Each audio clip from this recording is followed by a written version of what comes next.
इस तरीके से जब आप इलाज करेंगे तो कुछ लोग आप पर आरोप लगा देते हैं, कहते हैं कि ये तो वैसे ही उनका काम विचारों का आरोप ही लगाना, उनको लगाने दो। नहीं, मैं अनिरुद्धाचार्य जी की बात कर रहा हूँ। याद होगा आपको, अनिरुद्धाचार्य जी ने बाकायदा कहा कि एक दंपत्ति को आप लोगों ने ठगा, बेवकूफ बनाया गया, उससे पैसे लूट लिए गए। ऐसा है ना कि जिसके पास जितनी बुद्धि है वो तो बेचारा उतना ही काम करेगा, उतनी बात करेगा, क्या करोगे उसका? उतनी बुद्धि है उनके पास। फर्जीफिकेशन, ये फर्जी बाबा, फर्जी टाइप के लोग काम करते रहते हैं, उनका भी धंधा चल रहा है। अनिरुद्धाचार्य को आप फर्जी बाबा कह रहे हैं, और क्या कहेंगे इसके लिए? अच्छा। जो बिना प्रमाण के कोई बात करे, यहाँ आपको प्रमाण मिल रहे हैं कि नहीं मिल रहे? यहाँ आपको हर चीज़ का प्रमाण मिल रहा है कि नहीं मिल रहा है? नहीं, तो उन्होंने कहा कि दरअसल लोगों से पैसे ले लिए जाते हैं। नहीं, हर पैसा काम तो के हम लिए। तो बात करते हैं, पैसा तो दे के स्वस्थ हुए हैं सारे ये। हाँ। इन्होंने वैदिक प्रक्रिया की है दरबार में, तो पैसा कहाँ से आएगा? निःशुल्क भी होता है। मैं आ रहा हूँ जो गरीब लोग होते हैं जी, जो असहाय लोग हैं, उनका तो निःशुल्क ही होता है दरबार में। लेकिन जो दे सकते हैं वो देते हैं, अपनी प्रक्रिया करते हैं, इसमें आपत्ति किसको है? पिता लोग तो आते होंगे आपके पास कि भाई इतने पैसे ले लो, रख लो आप चंदे के तौर ये सब पर। बातें बड़े व्यवसायी आते हमारे होंगे। पैसा कोई नहीं आता है। कोई नहीं आता है, किसी के संपर्क में, ऐसे लोगों के संपर्क में नहीं रहते आप? नहीं, मैं जरा नेताओं के संपर्क में कम रहता हूँ। अच्छा, लेकिन आप साधु संतों को भी नहीं छोड़ते हैं। अनिरुद्धाचार्य को आपने सड़क छाप कह दिया। नहीं, हम साधु संतों का सम्मान करते हैं, चरण करते हैं, दंडवत करते हैं उनको, हमेशा करते हैं। तो उनको सड़क छाप क्यों कहते हैं आप? जो है सड़क छाप, वो सड़क छाप ही रहेगा। नाराज हैं आप उनसे? नहीं, हम उससे क्यों नाराज होंगे? हम अपने एनर्जी को वेस्ट करेंगे नाराज होके? गुस्से में लग रहे हैं आप? नहीं, गुस्सा नहीं है, गुस्सा हम इन पे नहीं होते। गुस्सा हमारा जो होता है वो नकारात्मक एनर्जी के ऊपर होता है। अनिरुद्धाचार्य जी एक अच्छे इंसान हैं, स्मृतियाँ अच्छी नहीं हैं। अगर दरबार उनकी वैदिक प्रक्रिया करा दे तो उनका जो मानसिक संतुलन एकदम ठीक हो जाएगा। फिर वो कभी किसी बच्ची को, किसी महिला को, नारी शक्ति का अपमान नहीं करेंगे। ये बिल्कुल पक्का तय है। वो 4 जगह मुंह मारने वाली बात जो उन्होंने कह दी थी, अब उनको अफसोस तो होता ही होगा, इस बात को कह तो दिया उन्होंने, क्षमा मांग लेनी चाहिए, बात खत्म हो जाए। इसमें कौन सा बड़ा काम है ये? माँ का हृदय बहुत विशाल होता है। हमारे देश की हर बच्ची, सब माँ है, माँ की शक्ति है, माँ का प्रतिबिंब है। माँ बहुत दयालु है, माँ बहुत ही ममत्व है उसके अंदर है। नहीं तो केवल क्षमा मांग लेने क्षमा कर देती है। वो तो ये कहते हैं कि मेरी बात को गलत तरीके से समझा गया, मैंने गलत कहा तो नहीं। ठीक है ना, वो सही समझा दें सबको, और क्या है? आपसे कभी बातचीत होती है?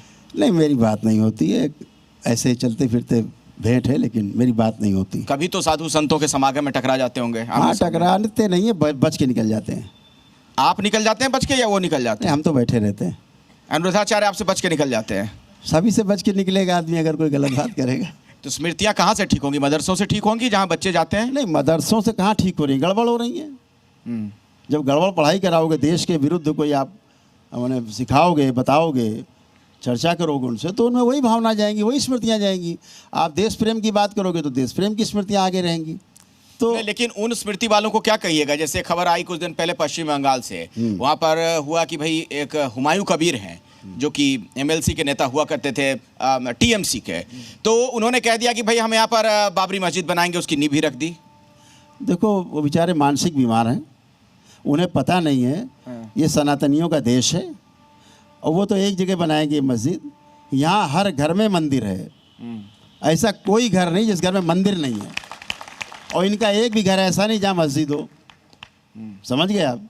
तो ये स्मृतियाँ हैं, ये बेचारे परेशान हैं, पागल हो गए हैं वो, तो उनका पागलपन का इलाज होना चाहिए। हुमायूं कबीर को कुछ यहाँ से आप बताएंगे, कुछ मंत्र यहाँ से, अगर आप उनको? बेवकूफ़ लोगों के लिए कोई संदेश नहीं है। फिर भी कुछ एक अगर आप यहाँ से संदेश देना चाहें अपने मंत्र के माध्यम से? संदेश देना चाहेंगे कि जो भारत का संविधान, उसके दायरे में रहना चाहिए, लोगों की भावनाओं से खिलवाड़ नहीं करना चाहिए। हुमायूं कबीर के दिमाग को ठीक करने के लिए कुछ यहाँ से अगर आप आ जाएं, वैदिक प्रक्रिया कर ले, ठीक हो जाएंगे। मेरा इतना ही कहना है, उन बातों से बचना है जिससे देश में किसी प्रकार की वैमनस्यता आपस में पैदा हो, आपस में धार्मिक कटुता पैदा हो, इनसे बचना है। आप बना रहे हैं, अच्छी बात है। ये बताइए, घुसपैठ आपको लगता है कि कोई बड़ी समस्या है अपने देश के सामने? बहुत बड़ी समस्या है। घुसपैठ तो इस देश का नासूर है।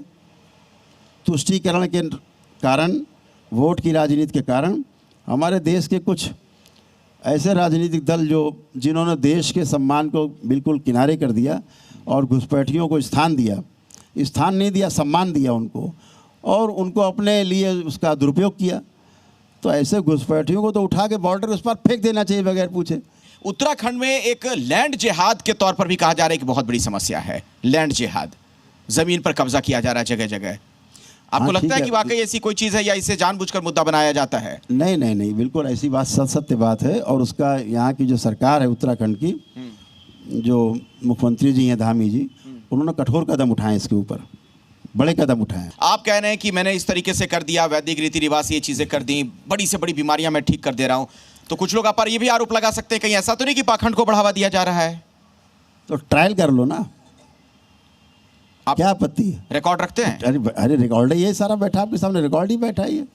और वैसे बुला देते हैं दिल्ली में एक सम्मेलन, बुला लेते हैं 25-50 हज़ार लोग, सबसे पूछिए जो ठीक हुए हैं। अच्छा, लगाइए 10-15 दिन सबके बीच माइक लेके जाइए, बुला देते, रखेंगे सबके एक नाम आदमी। पते मिल जाएंगे? हाँ जी, नाम पता सबका मिल जाएगा? नहीं नहीं, लोग ही मिल जाएंगे खड़े हुए, हमारे बैठे तो हैं लोग, अच्छा, ये ठीक हुए लोग ही तो बैठे हैं। ये जो आपने एक पुस्तिका जारी की है जिसमें आपने तमाम चीज़ों का उल्लेख किया है कि किस किस चीज़ से आप ठीक करते हैं लोगों को, उसमें एक और भी पॉइंट है, मैं आपको बता रहा हूं पढ़कर। ये है 383 नंबर पर लिखा गया है कि देवी देवताओं के झूठे दर्शन होने का भ्रम होने की स्मृतियां। हाँ। मतलब कुछ लोग इस तरीके के दावे जो करते हैं, मतलब फर्जीवाड़ा कर रहे होते हैं Yes, कि बिल्कुल, मुझे दर्शन हो रहे हैं बिल्कुल, भगवान के, बिल्कुल। देवी देवताओं के। तो आप मेरे सामने ले आओ, जिनको दर्शन इस तरह के होते हैं, नाटक करते हैं, दुनिया भर का उछल कूद मचाते हैं, उनको दर्शन ही नहीं होंगे। हरियर गुरुदेव। या तो आपने अभी कहा खुद को सर्वश्रेष्ठ समझने की स्मृति ये परेशानी है, तो इसका मैं खुद भोग ही रहा हूँ। यहाँ पे मेरे काफ़ी सारे लोग रहे जो मुझे करीबन 2 साल से बहुत अच्छे से जानते हैं। मैं खुद के बिजनेस में भोग ही रहा हूँ क्योंकि मैं खुद को सर्वश्रेष्ठ समझता था, मेरे में बहुत ज़्यादा घमंड था। लेकिन 2 सालों में मेरा ये पूरा का पूरा चीज़ चेंज हुई है। और तो ये खुद को सर्वश्रेष्ठ समझने लगे थे तो कोई ताला लगा हुआ था इनके दिमाग पर जिसकी कुंजी थी वो आपके रहता पास? है, स्मृतियाँ रहती हैं। हाँ। अपने प्रार्थना और संकल्प से वो नकारात्मक स्मृतियाँ नष्ट हो जाती हैं। हाँ। व्यक्ति सकारात्मक हो जाता है, स्वस्थ हो जाता है, बच्चे हाँ। अब आनंद ले रहे हैं। तो दरबार ने, अभी तो आपने देखा वैदिक प्रक्रिया से, जी। उसके बाद फिर ध्यान साधना से रोग और कष्टों से मुक्ति पाई जा सकती है। हाँ। दरबार ने वो भी शुरू किया है।